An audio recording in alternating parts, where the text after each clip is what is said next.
తాకట్టులో ఉన్న బంగారాన్ని విడిపించి ఆ రోజు ఆన్లైన్ రేటుకే మేము కొంటాం. Sharma gold company.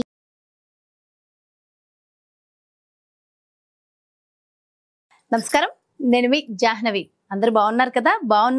బాగుంటారని మనస్ఫూర్తిగా కోరుకుంటూ, మరి ఈ రోజు గురుబలం ప్రత్యేక కార్యక్రమం ద్వారా మనకున్నటువంటి ప్రతి సమస్యకి చక్కటి పరిష్కార మార్గాలు మనకు అందించడం కోసం మనతో ఉన్నారు ప్రముఖ ఆధ్యాత్మికవేత్త, జ్యోతిష్య వాస్తు పండితురాలు రాజరాజేశ్వరి రాజశ్యామల అమ్మవారి ఉపాసకురాలు సురంపుడి భానుకోటేశ్వరి అమ్మ. మాట్లాడేద్దాం. నమస్తే అమ్మ. జై శ్రీరామ్. జై శ్రీరామ్. శ్రీమాత్రే నమః. శ్రీ గురుభ్యో నమః.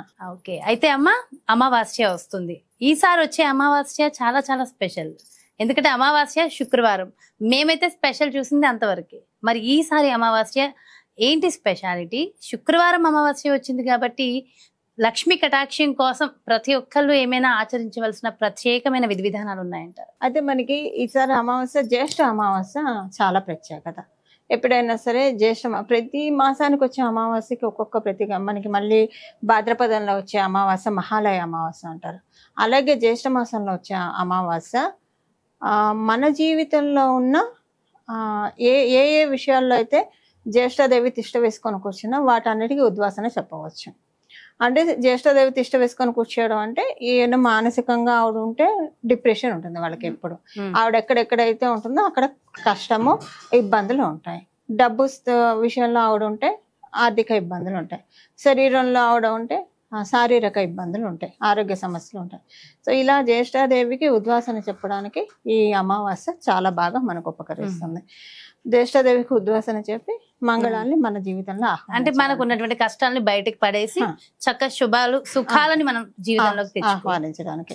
అందులో మనకి శుక్రవారం వచ్చింది, అంతే కదా. సో ఎప్పుడైనా జ్యేష్ఠాదేవి వెళ్ళిపోతే ఎవరు వస్తారు? ఇమ్మీడియట్ గా వచ్చేస్తారు మహాలక్ష్మి అమ్మవారు మన ఇంట. అలా కొలువై ఉండాలి, ఇంకా అదే స్థిరంగా కొలువై ఉండేలాగా చెప్పండి అమ్మ ఈసారి అయితే. అదే తప్పకుండా జాహ్నవి. అలా శ్రీలక్ష్మి అమ్మవారు మన ఇంట్లోకి రావడానికి జ్యేష్ఠాదేవి చక్కగా సంతృప్తిగా నడుచుకొని వెళ్ళిపోవడానికి ఈ జ్యేష్ఠ మాసంలో ప్రతి సంవత్సరం కూడా జ్యేష్ఠ మాసంలో వచ్చే అమావాస్యకి పరిహారం చేసుకోవచ్చు. ఈ జ్యేష్ఠ మాసంలో వచ్చే ఈ అమావాస్యను అస్సలు మిస్ కాకూడదు. ఎందుకంటే శుక్రవారము మనకి పంచాంగ గణనాల ప్రకారము ఆ రోజు మంచి యోగం కూడా ఉంది, పద్మయోగం తోటి కూడి ఉంది. ఈ పద్మయోగం ఏంటంటే మనకి లక్ష్మీ కటాక్షాన్ని ఆ రోజు మనం అంటే భగవంతుడికి చేసే పూజ కానివ్వండి, దానాలు కానివ్వండి. అప్పుడు అమావాస్య తిథి అంటేనే పితృతర్పణాలు చేస్తూ ఉంటారు. ఆ రోజు దానాలు చేస్తే చాలా మంచిది. దానాలు చేస్తే లక్ష్మీ అమ్మవారు మనకి కనకదార స్తుతి అదే కదా చెప్పేది. వృద్ధ బ్రాహ్మణ స్త్రీ దారిద్ర్యంతో బాధపడుతూ ఉంటే శంకరాచార్యులు వారు వెళ్ళి భవతి భిక్షాందేహి అంటే ఎండిపోయిన ఉసిరికాయ వేస్తుంది, తెలుసు కదా మనకి. సో ఆవిడ దారిద్ర్యానికి బాధపడి అమ్మవారిని స్తుతిస్తే ఈమె ఏమీ దానం చేయలేదు, నేను ఎలా కరుణించిన శంకర అంటే ఈ ఉసిరికాయ దానం చేసింది కదా తల్లి, ఇది చాలా దాన్ని ఆవిడని కనకదార స్తుతితో ఆవిడని స్తోత్రం చేస్తే వెంటనే బంగారు ఉసిరికాయలు కురిపించినట్లు. ఎప్పుడైనా అమావాస్య తిథి శుక్రవారం వస్తే ఆ రోజు ఎంత దానం చేస్తే అంత మంచిది. శుక్రవారము ₹1 కూడా బయటకి ఇవ్వకూడదు, కానీ దానం చేయాలి, అమ్మవారి ప్రీతిగా దానం చేయాలి. ఖర్చులు పెట్టకూడదు, ఎక్కువ ఖర్చులు పెట్టద్దు. విడి శుక్రవారాల్లో మీరు ఇవ్వకండి. ఈ జ్యేష్ఠ అమావాస్యకి అసలు ఎప్పుడైనా సరే అమావాస్య శుక్రవారం వస్తే చేయాలి, ఎప్పుడైనా విడిగా తీసేసండి. ఆ అమావాస్య శుక్రవారం వస్తే మనం చేసే దానం మన పూర్వజన్మ కర్మాన్ని తొలగించేస్తుంది, కర్మదోషాన్ని తొలగించేస్తుంది. మీరు అన్నది రైట్, శుక్రవారం ఇలాంటివి ఏం చేయరు ఎవరు కూడా, కానీ అమావాస్యతో కూడి వచ్చింది. మన అదృష్టం ఏంటంటే జ్యేష్ఠ మాసం కూడా అయింది. ఆ రోజు పద్మయోగంతో కూడి ఉంది. ఈ రోజు ఎంత జ్యేష్ఠాదేవి అంటాం కదా, ఆవిడ్ని పంపించేసే. అందుకే నేను అన్న జ్యేష్ఠాదేవికి ఉద్వాసన పలికే మాసం అని. జ్యేష్ఠ నక్షత్రం మనకి ఇప్పుడు మాసాలు ఎలా ఏర్పడతాయి? చంద్రుడు ఆ నక్షత్రంలో పౌర్ణమి రోజు ఉంటాయి కదా. జ్యేష్ఠ నక్షత్రం ఎవరి కుండలిలో అయితే బలంగా ఉంటుందో, జ్యేష్ఠ నక్షత్రములో శ్రీ లగ్నం, ఇందు లగ్నం అని మనకి కొన్ని లగ్నాలు ఉంటాయి. అవి ఏంటంటే లక్ష్మీ అమ్మవారు అంటే కటాక్షం కలిగింది. లక్ష్మీ అమ్మవారు మన చాట్లో ఉండేది. కొంతమంది చాట్స్లో పరమశివుడు కొలువై అంటారు. ప్రతి ఒక్కళ్ళ చాట్లో ఇందు లగ్నం, శ్రీ లగ్నం అనేవి ఉంటాయి, ఖచ్చితంగా ప్రతి ఒక్కళ్ళకు ఉంటుంది. కానీ అవి యాక్టివేట్ అయ్యాయా లేవా చూసుకోవాలి. ఆ ఇందు లగ్నం, శ్రీ లగ్నంలో లక్ష్మీ అమ్మవారు కూర్చొని ఉంటే కనుక డెఫినెట్గా లక్ష్మి కటాక్షాన్ని ఇస్తుంది. సపోజ్ అది వృశ్చిక రాశిలో పడింది అనుకోండి, ఎందుకంటే మనకి జ్యేష్ఠ నక్షత్రం వృశ్చిక రాశి కాబట్టి అందులో ఎవరికైనా ఇందు లగ్నం, శ్రీ లగ్నం పడితే కనుక వాళ్ళు ఈ పరిహారం చేస్తే వెంటనే అఖండ ధనయోగం ఇంకా అక్కడ నుంచి అది ఎలా తెలుస్తుంది మన జాతక పరిశీలన సో చేసుకుంటే ఇమీడియట్ గా అనిపిస్తూ ఉంటది కదా మనకి నా జాతకంలో ఉందా ఇది? అదే తెలుస్తుంది. ఒకవేళ మీకు వృశ్చిక రాశి ఏ ఏ భావాల్లో పడితే అక్కడ మనకి ఇప్పుడు మీది మకర రాశి మకర కుంభ రాశి లగ్నాలు కదా, మీకు కెరియర్ పరంగా బాగుంటుంది. మీకు 10th and 11th యాక్సెస్ పడింది వృశ్చిక రాశి. 11th అంటే మీ కోరికలు తీరుతాయి. అది ధన పరంగా అనుకోండి, ఏ పరంగా అయినా సరే కోరికలు తీరుతాయి. అలాగే వృత్తిపరంగా కూడా చాలా స్ట్రాంగ్ అవడానికి ఈ జ్యేష్ఠ మాసంలో వచ్చే అమావాస్య మీకు డెఫినెట్ గా ఉపకరిస్తుంది. ఇలా మేష రాశి వాళ్ళకి అనుకోండి, సడన్ చేంజెస్, బాగా ఆకస్మిక చేంజెస్, ఆరోగ్య ఇబ్బందులు తొలగిపోతాయి. వృషభ రాశి వాళ్ళకి వ్యాపారంలో కలిసి వస్తుంది. మిథున రాశి వాళ్ళకి శత్రువాదాలు తొలగిపోతాయి, కాంపిటేటివ్ సక్సెస్ ఉంటుంది. కర్కాటక రాశి వాళ్ళకి నేమ్ అండ్ ఫేమ్ ఉంటుంది. సింహ రాశి వాళ్ళకి కుటుంబంలోని పరిస్థితులు చక్కబడతాయి. కన్యా రాశి వాళ్ళకి కమ్యూనికేషన్స్ లో బాగా రాణిస్తారు, ట్రావెల్స్ బాగా కలిసి వస్తాయి. తులారాశి వాళ్ళకి కుటుంబ ఆర్థిక పరిస్థితులు మెరుగుపడతాయి. వృశ్చిక రాశి వాళ్ళకి వాళ్ళే ఎలివేట్ అవుతారు, సెల్ఫ్ ఎలివేషన్ బాగా ఉంటుంది. ధనుసు రాశి వాళ్ళకి ఖర్చుల నియంత్రణలోకి వస్తాయి. భగవత్ కృపా కటాక్షాలు కూడా వాళ్ళకి కలుగుతాయి. మకర రాశి వాళ్ళకి ఆదాయానికి లక్ష్మీ కటాక్షానికి సంబంధించిన అనుకూలతలు చూస్తారు.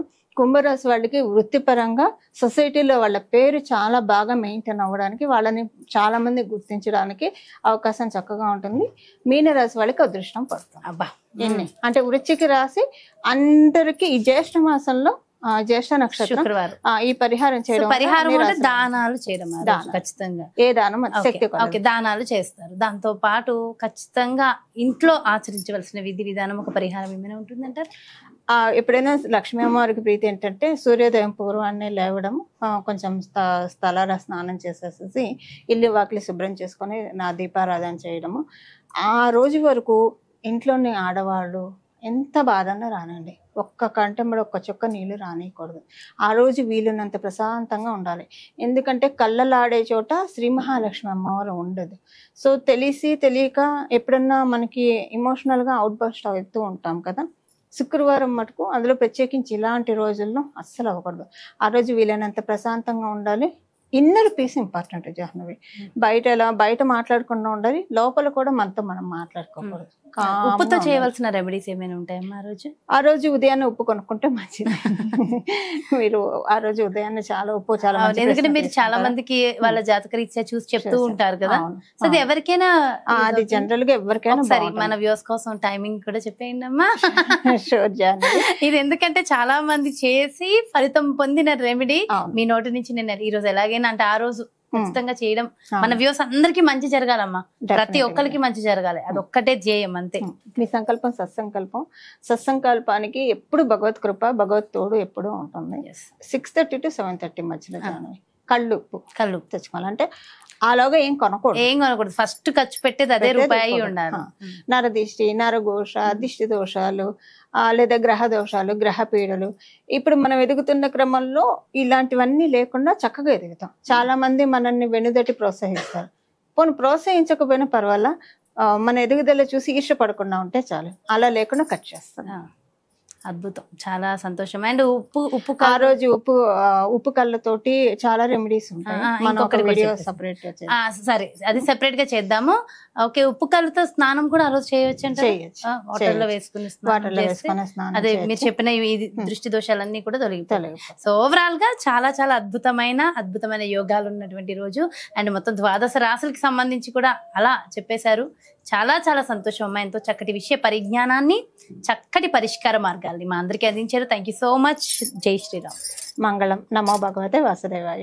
ఎస్, చూసారు కదండి, మరి ఇది అమావాస్య శుక్రవారం, ఎంతో ప్రత్యేకమైనటువంటి ఆ రోజున మనందరం కూడా ఖచ్చితంగా ఆచరించవలసిన విధి విధానాలు, మరి ఏ రాశి వారికి ఎలాంటి ఫలితాలు వస్తాయి అనేది కూడా డీటెయిల్ గా ఎక్స్ప్లెయిన్ చేస్తూ ఖచ్చితంగా ప్రతి ఒక్కళ్ళు ఆచరించవలసిన విధి విధానాలు కూడా చెప్పేశారు కదా. సో డెఫినెట్ గా ఇవన్నీ ఫాలో అయిపోతే జీవితం చాలా చాలా బాగుంటుంది. మరో ప్రత్యేకమైన కార్యక్రమంతో మళ్ళీ మీ ముందుకు వచ్చేస్తాను. మరి అలాగే మీ యొక్క జాతకానికి సంబంధించి కానీ, లేదంటే మీ ఇంటి వ్యాపార వాస్తుకు సంబంధించి కానీ ప్రత్యేకంగా మరి పరిష్కార మార్గాలు కావాలి, భానుకోటేశ్వరి అమ్మ అపాయింట్మెంట్ కావాలి అంటే ఇంకెందుకు ఆలస్యం, వెంటనే క్రింద డిస్ప్లే అవుతున్నటువంటి నెంబర్స్ కి కాల్ చేయండి, అపాయింట్మెంట్ తీసుకోండి. జై శ్రీరామ్.